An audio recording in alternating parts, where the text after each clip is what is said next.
eskwelahan ang winasak ng super bagyong uwan sa bayan ng Tiwi, Albay.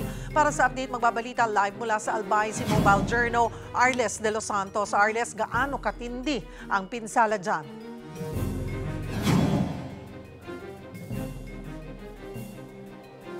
Cheryl, isa sa ilalim na nga sa state of calamity ang buong lalawigan ng Albay matapos ang natamo nitong pinsala sa pagdaan nito ni Super Typhoon Uwan. Sa ngayon, nandito tayo sa Kararayan Naga Elementary School kung saan 10 silid-aralan ang kasalukuyang hindi mapakinabangan. Nilipad kasi ang mga bubong nito nang dumaan ang super bagyong Uwan kung saan nga nang nangyari daw ito ay mayroong mga pamilya na evacuee ang nasa loob mismo ng mga silid-aralan na ito.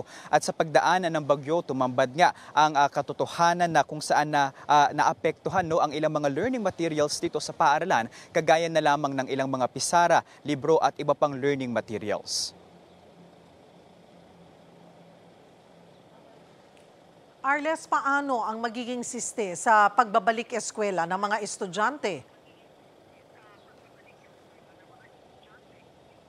Cheryl, sa ngayon, bukod dito sa Tiwi Albay, nagbalik klase na rin yung ibang mga munisipalidad dito sa Albay. Pero dito partikular sa Kararayan Naga Elementary School, baka daw sa susunod na linggo pa sila makabalik ng klase. At sa ngayon, nasa modular mode of learning muna sila. Hangad din nila na pagdating ng susunod na linggo ay maibalik na sa normal ang kanilang mga classroom sa pamamagitan ng pagsasaayos ng mga ito. Kasama kasi sa mga nabuwal, Cheryl, yung mga kisame nito at yung mga pisara at talagang hanggang sa ngayon nagkalat ang ilang mga debris ng mga pinsala nito ni Super Bagyong Uwan.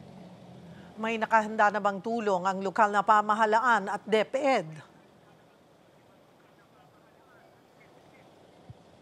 Cheryl, ayan ang patuloy na tinatrabaho ng lokal na opisyal ng paaralan dito dahil ayon sa kanila ikinalulungkot daw nila yung kinahinatnan ng paaralan na ito dahil hindi bababa sa 157 na mga grade 4 at grade 5 pupils ang nag-ieskwela dito sa mga classroom na nabiktima nito, kaya hanggang nila ay hindi maapektuhan yung pag-aaral ng mga bata na ito, lalo pa nagdaan ang isang bagyo na talagang naramdaman nila. Maraming salamat. Mobile Journal Arles de los Santos.